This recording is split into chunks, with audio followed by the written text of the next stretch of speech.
Hello and welcome back to the Nine Sports Podcast. My name is Kathleen, and I host the weekly soccer edition of our show. I know this episode is coming out a little later than usual, but I promise I have a good reason. As I teased last week, our new website is live. You can check it out at the9sports.com, THEIXSPORTS.com. And we're still working out a few kinks, but we are really excited to have one home for all of your women's sports coverage, and to fold in the Ice Garden's incredible work in this space as well.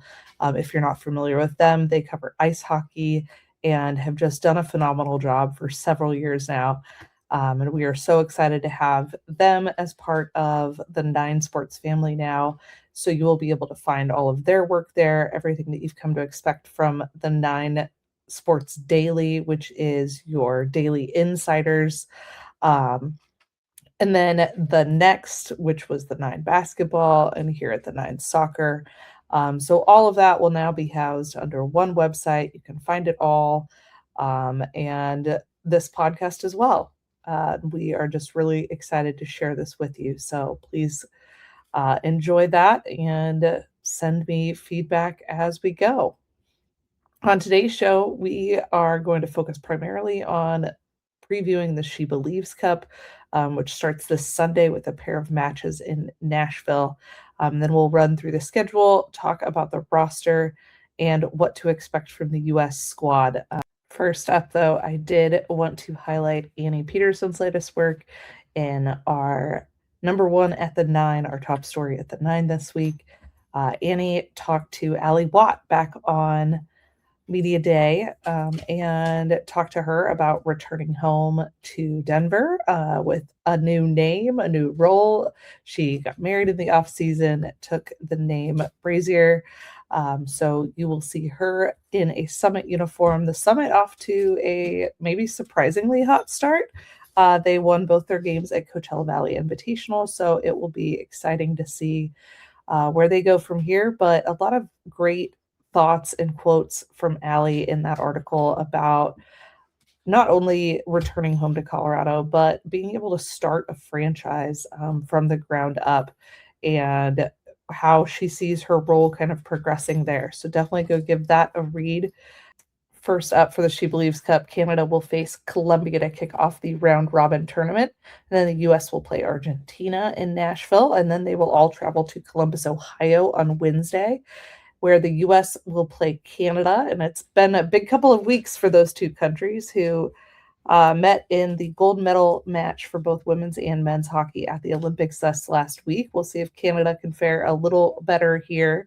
Argentina and Colombia will meet in the other Columbus match, and our Thomas Costello will be there on hand to check out the action. He, as I mentioned last week, will be our reporter for the WNBA team coming to the area soon as well. So we are excited to have Thomas pitching in a little bit on the soccer side. Then SheBelieves Cup will wrap up in Harrison, New Jersey with a pair of matches on Saturday. Canada will meet Argentina in the first, and then the U.S. will face Colombia to wrap up that competition. The U.S. leads this group in world rankings, holding the second spot behind Spain. Then Canada is in 10th, Colombia is in 20th, and Argentina is in 30th. So this should be a pretty well-rounded tournament, a good test for the U.S. before they go and face Japan for those 3 matches. And as they continue to kind of hone in on this roster, and kind of see what's going to work for the U.S. going forward. Emma Hayes has been pretty open through the process about how she's largely wrapped up her experimentation phase, but is starting to cut the roster pool back down this year. We've talked a lot on this podcast already about how she's given so many of those younger players their chance, now really splitting a lot of those younger players off into that U23 roster, and keeping some of the more experienced players here. She also has all of those players back that she was missing last window, who were not able to compete since it was during international competition. So a lot of familiar names back on this roster. And I know I read these off last time, but just for the sake of conversation, I will read it off again. We'll start with the goalkeepers, where we have Claudia Dickey, Mandy McGlynn, and Fallon Toulis-Joyce invited up to this camp. All three are relatively new to the U.S. squad. Dickey is currently in the lead with 7 caps, and I would again expect her to be the main starter here. But I also really like Fallon as another option. She was not in that November camp, but that was due to an injury. She took a ball to the eye socket and ouch. Glad to have her back and have her competing in the WSL again. Emma Hayes was asked about that goalkeeper group last week in her media availability, and she was also asked about whether or not she thought we would ever see another 100 cap keeper, which is honestly a great question, especially with how limited this group has been, even across this whole roster. I think it's only 3 players have more than 100 caps, period. So definitely going into kind of a new and different period for this team, for maybe the sport in general. And I will let her dive into that now. Great question, which of course I don't have the answer to, but what I do know is I've been really happy with Claudia Dickey and Mandy McGlynn from last camp. I think with Fallon, we didn't get the chance to select her because she was injured back in the back end of November, December. So I'm looking forward to having Fallon back with the group. And for now, I'm happy with this group. I think in terms of our game model and what we're looking to do, these players fit really well with that. And do I think those days of 100 caps will be there? I don't know, but I do think in general, are you going to see any player getting like 150 caps or, plus? I think those days are gone in world football. I think that's really, really difficult to do, but I'm very, very happy with the keepers we've selected.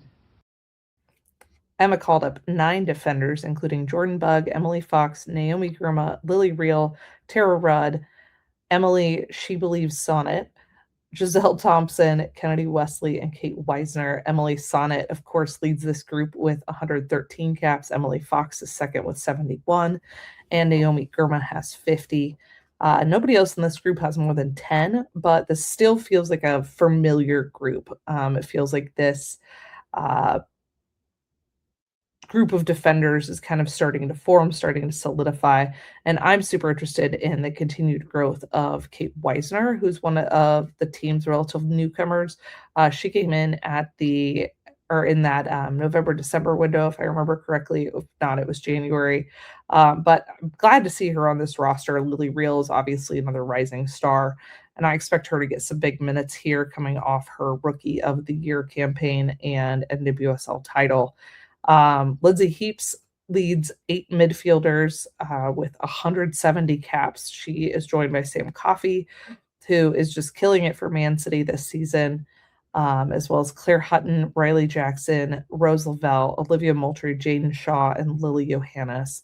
Again, feels like that group is starting to solidify as well. Claire Hutton pretty solidly in the mix there. Rose Lavelle obviously is Rose Lavelle. Olivia Moultrie has bounced kind of up and down on this roster. Riley Jackson is relatively new, but everyone else, it feels like is kind of hitting their form with the national team, and I assume we will continue seeing them.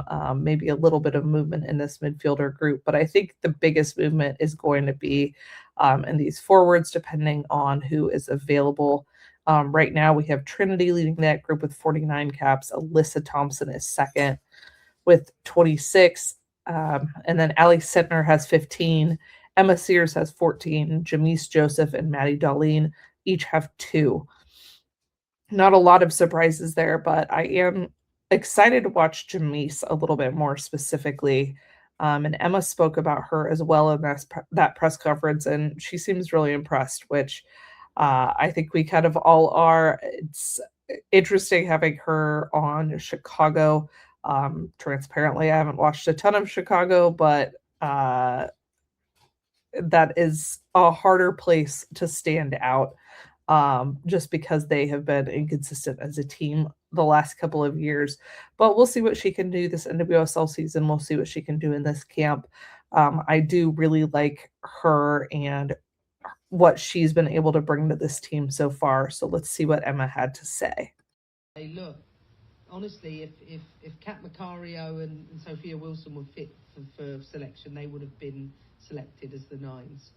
But that means that we're going to have to keep developing in this area. And I think if I start with Jamise, she came into camp. I know she plays out wide. She played up front for a large part of her youth. And we had a really good conversation about it. And I feel that we have to develop more nines. And she said, that's where I want to be. That's what I want to do. And I said, okay, well, you're going to play up top this week. And she impressed me all week. And in particular in the game, because I think she's got a combination of things that we look for in terms of her ability to hold up the play really, really well and stretch. And she can do both of them. And of course, being a centre forward at the highest level, you're not going to get a lot of opportunities, and you've got to take them. And I felt she was clinical in what she did. And I want to see more of her in that position, knowing we have to develop. And Ali Sentner too, I think, did a great job down the middle as a 9 for us. And so I opted for those two as our centre forwards. I also love to hear that Jamise is pushing for her opportunity at the 9. I think she could be a really great presence up there, and help create a lot of opportunities for this team. I also just love a player with initiative, especially the young ones. And we have some big updates from the Champions League where Real Madrid, Arsenal, Wolfsburg, and Man United have advanced to the quarterfinals. The first leg of those will start March 24th and March 25th, and then the second leg is scheduled for April 1 and April 2. We'll have Wolfsburg versus OL Lyon, Arsenal versus Chelsea, Real Madrid versus Barcelona, and Man United against Bayern. And then winners from those will advance into the semifinals that go through the end of April into early May, and the final May 22nd or 23rd. Maybe we'll try to have somebody on to talk a little bit about that in the next couple of weeks. Obviously, we also have the NWSL kicking off, and I will be extra busy pulling double duty, helping out with some basketball coverage as well. So it's a very exciting spring. And before we end the show, I just want to shout out all the incredible women who impressed at the Olympics over the last couple of weeks. And as we get ready for the Paralympics, you are an inspiration, and we just love seeing women win on this show, on this website, in life. We are just always rooting for those badass women out there. That is it for today's episode. Please tune in next week for more women's national team conversation. And hey, we might even talk about NWSL kits if any of them are interesting enough. I don't know about you guys, but I actually really like the colorway that Denver has already debuted, and I'm excited to see what else they come up with. Also, a reminder to listen this week to our hockey and basketball editions of the podcast.